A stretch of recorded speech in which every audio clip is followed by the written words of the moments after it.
You think you know Greek mythology.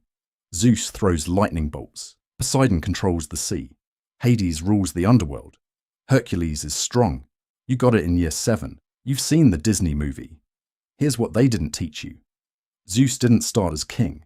He had to overthrow his father, who was eating his children alive to stop exactly that from happening. Hera, goddess of marriage, spent most of her existence torturing innocent women because her husband wouldn't stop cheating. And the most beloved hero in all of Greek mythology was manipulated by the gods into murdering his own family. The real Greek gods aren't noble. They're petty. They're jealous. They hold grudges for centuries. They punish people for crimes they didn't commit. And that's exactly why they've lasted 3,000 years. Today we're going through every major Greek god, the real versions, where they came from, what they actually did, and why a civilization that produced Plato and Socrates worshipped beings this deeply, beautifully flawed. And by the end of this, you're going to understand something about Greek mythology that changes the whole picture. These gods weren't meant to be role models. They were meant to be warnings. Let's start before Olympus, before Zeus, before everything, chaos and the Titans, before the gods. In the beginning, there was chaos. Not disorder, not confusion. Chaos in Greek means the yawning void, the gap, the raw emptiness before anything existed. From chaos came Gaia, the earth. Tartarus, the deepest pit beneath the earth. Eros, the force that makes things come together. And Erebus and Nyx, darkness and night. Gaia gave birth to Uranus, the sky, and then she mated with him. And they had children, 12 of them, the Titans. But Uranus was terrified of his children. So he did something unthinkable. Every time Gaia gave birth, he pushed the baby back inside her. He kept all 12 Titans imprisoned inside their own mother's body. Gaia, in constant agony, eventually had enough. She made a sickle from flint, gave it to her son Cronus, and told him what to do. Cronus waited until Uranus came down to sleep with Gaia, and then he castrated his father with the sickle. The blood that fell into the sea became Aphrodite. The drops that hit the earth became the Furies, ancient goddesses of vengeance, and as Uranus bled out into the sky, he cursed his son.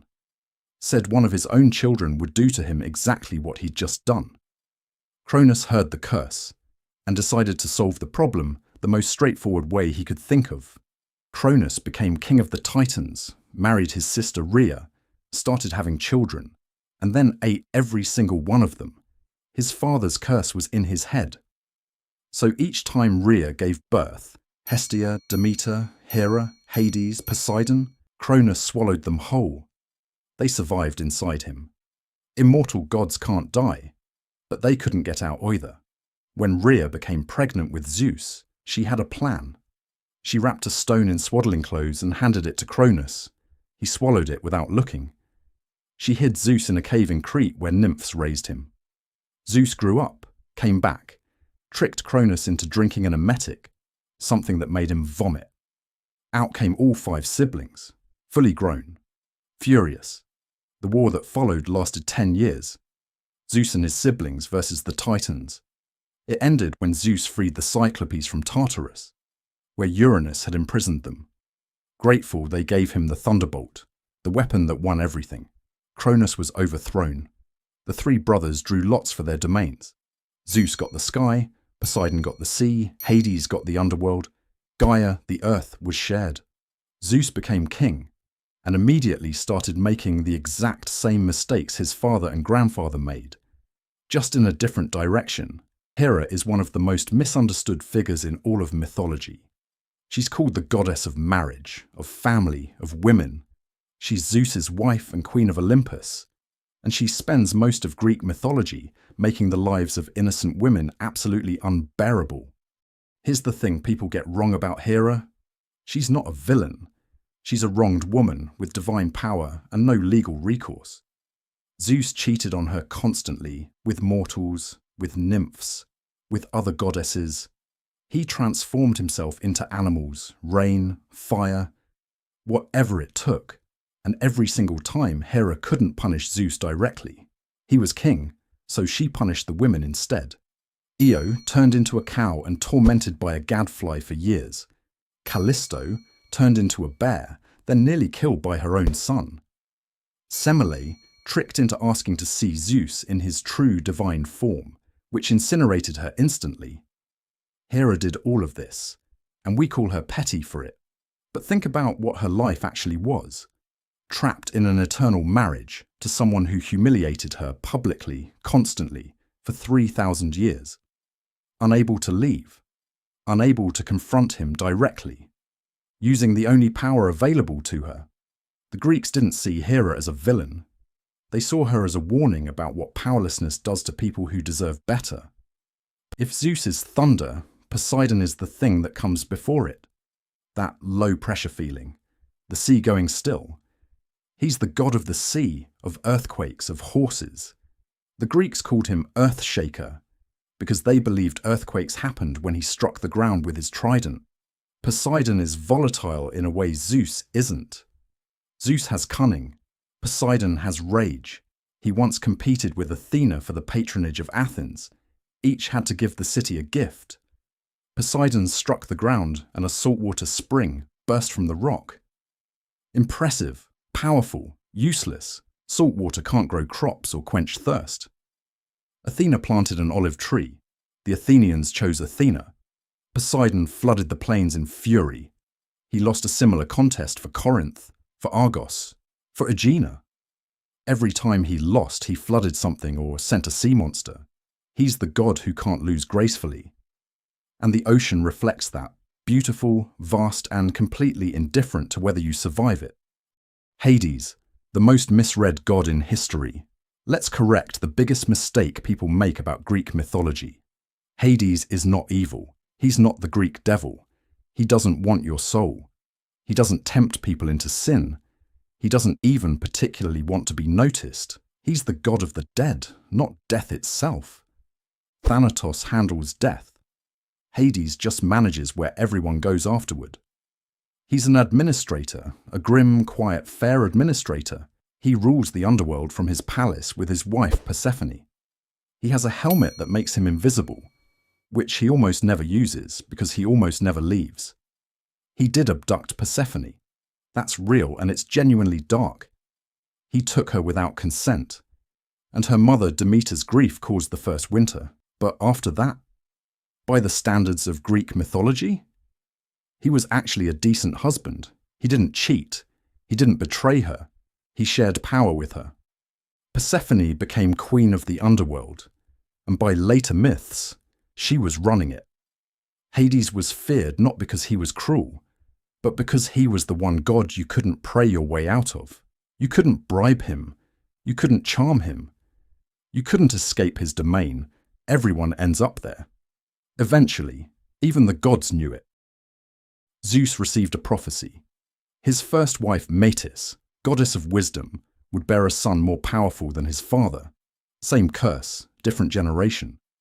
So Zeus swallowed Metis whole while she was pregnant. Problem solved, except not quite, because shortly after, Zeus developed the most catastrophic headache in the history of existence. The pain was unbearable. Hephaestus, or in some versions Prometheus, took an axe and split Zeus's skull open. And out stepped Athena, fully grown, fully armoured, war cry already in her throat. She's the goddess of wisdom, yes, but also of warfare, specifically strategic warfare, not brute force, not rage. The kind of war that's won before the first sword is drawn. She's a weaver, a craftsperson, a strategist. She helped Odysseus survive 10 years of impossible obstacles through intelligence alone. And she has a temper that people underestimate because she's calm. Arachne, a mortal weaver, boasted that her skill rivaled Athena's. Athena challenged her to a contest. Arachne wove a tapestry depicting the gods' worst moments, all their affairs and cruelties and hypocrisies. It was flawless work, perfect. Athena destroyed it, and turned Arachne into a spider, condemned to weave forever. The message, you can be right, and still lose. If you're right in front of the wrong god, of all the Olympians, Hephaestus is the one who was never supposed to be there. He was born and thrown off Olympus by his own mother, Hera, who was disgusted by his ugliness. He fell for an entire day and hit the earth so hard it crippled him permanently. Some versions say Zeus threw him. Either way, a god was discarded by his family because he wasn't beautiful enough for heaven.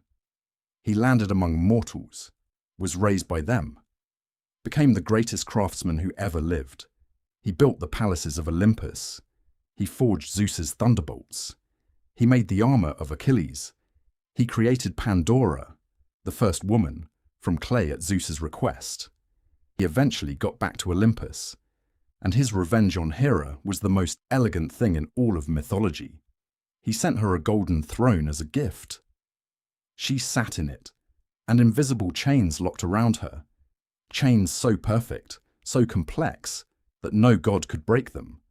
Hephaestus was the only one who could free her, and he negotiated from that position of total power, got everything he asked for. The ugly outcast god, the only one who built everything they all depended on, the only one who ever made Hera truly helpless.